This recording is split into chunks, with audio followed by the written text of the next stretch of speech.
இன்னைக்கு நம்ம தலைப்பு கொஞ்சம் டேஞ்சரானது, ஆனால் செம்ம இன்ட்ரெஸ்டானது. நம்ம கடவுளுக்குள்ளேயே ஒரு போட்டி வச்சா யார் ஜெயிப்பா? குறிப்பாக கம்பீரமான நம்ம வேல்முருகனும் பலசாலியான ஆஞ்சநேயரும் மோதிக்கிட்டா என்ன நடக்கும்? யார் ஜெயிப்பா? இது வெறும் போட்டி இல்லை, ரெண்டு சூப்பர் பவர்ஸ் மோதும் போது அண்டமே அதிரும்ல. வாங்க பார்க்கலாம் யாருக்கு யாரு சளைச்சவங்கன்னு. வெற்றிவேல் முருகனுக்கு சக்தியின் அளவுகோல். முதல்ல ரெண்டு பேரோட பவரை பார்ப்போம். நம்ம முருகன் சிவபெருமானின் நெற்றிக்கண்ணில் இருந்து உதைத்தவர். ஞானப்பழத்துக்காக உலகத்தையே ஒரு நொடியில் சுத்தி வந்த சூப்பர் பவர். இந்திரனையே ஜெயிச்ச சூரபத்மனை சம்காரம் பண்ணினவர். அவரோட வேல் இருக்கே, அது சும்மா ஒரு ஆயுதம் கிடையாது, அது ஒரு யுகத்தின் சக்தி. அசுரர்களை அழிக்க வந்த தெய்வீக சக்தி அவர். ஞான சக்தினே சொல்லலாம். இன்னொரு பக்கம் நம்ம ஆஞ்சநேயர், காற்றையே புத்திரனா கொண்டவர், வாயு புத்திரன். இவரோட பலம் இருக்கே, ஒரு மலையை தூக்கிட்டு போனவர், கடலை தாண்டி பறந்து போனவர், சஞ்சீவி மலையை தூக்கிட்டு வந்தாரு பாருங்க. அன்னைக்கே அவர் பலத்தை உலகத்துக்கு காட்டினாரு. ராவனோட இலங்கையை எரிச்சவர். பலத்துல இவருக்கு ஈடு என எவருமே கிடையாது. சோ ஒரு பக்கம் ஞான சக்தி, இன்னொரு பக்கம் அசுர பலம். ஆயுதங்கள் மோதினால் என்ன ஆகும்? அப்ப ரெண்டு பேரும் சண்டைக்கு வந்தா என்ன ஆயுதத்தை எடுப்பாங்க? முருகன் கையில் இருக்கும் வேல் எந்த அசுரனையும் அழைக்கக்கூடியது. இது வெறும் வேல் கிடையாது, ஈரேழு உலகத்தையும் ஒரு நொடியில் சுக்குநூறாக்கும் சக்தி கொண்டது. இந்த வேல் குறி வச்சா தப்பிக்கவே முடியாது.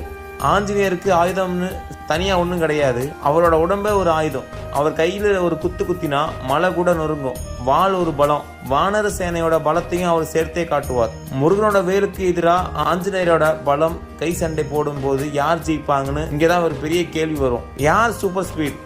வேகத்துல யாருடா ராஜான்னு கேட்டா, முருகன் குழந்தையா இருக்கும் போதே ஞானப்பழத்துக்காக உலகத்தையே ஒரு நொடியில் சுற்றி வந்தவர். அவர் மயிலில் வரும் வேகம் இருக்கே, கண்ணிமைக்கு நேரத்துல எங்கு வேணும்னாலும் வந்துருவார். அதுதான் மயில் வாகனம்னு சொல்றோம். ஆஞ்சநேயர் பத்தி சொல்லவே வேணாம். கடலை தாண்டி பறந்து போனவர், சூரியனையே பலம் நினைச்சு பிடிக்க போனவர். அவர் ஆகாயத்துல பறக்கும் வேகம் இருக்கே, ஒரு ராக்கெட்டை விட வேகமா போவார். அப்போ வேகத்துல ரெண்டு பேரும் சமபலம் தான். ஒருத்தர் மயிலில் பறந்து வந்தால் இன்னொருவர் காற்றாக பறந்து வருவார். மனபலம், பக்தி பலம். உடம்பு பலத்தை தாண்டி மனபலம் முக்கியம். முருகன் ஞானத்தின் தலைவன். எந்த சூழ்நிலையிலும் மனம் தளராதவர். தந்தை சிவனின் ஆணைக்காக அனைத்தையும் துறந்தவர். இந்த மன உறுதி எப்பேற்பட்ட சண்டையிலும் அவரை ஜெயிக்க வைக்கும். ஆஞ்சநேயரோ பக்தியின் உச்சம். ராமநாமத்தை உச்சரித்தாலே அவருக்கு 1000 யானை பலம் வரும். ராமருக்காக எதையும் வேணுமானும் செய்வார்.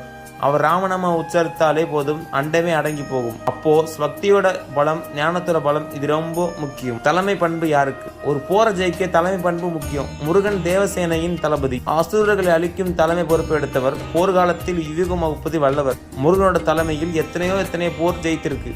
ஆஞ்சநேயர் ராமரின் போர் படையில் முக்கிய தளபதி. வானர சேனையை வழிநடத்தி ராவணனுக்கு எதிராக போரிட்டவர். இவரோட தலைமை பண்பு தான் இலங்கை யுத்தத்துல ராமன் ஜெயிக்க ஒரு முக்கிய காரணம். சோ ரெண்டு பேருமே செம்ம லீடர்கள். யார் சூப்பர் ஹீரோ?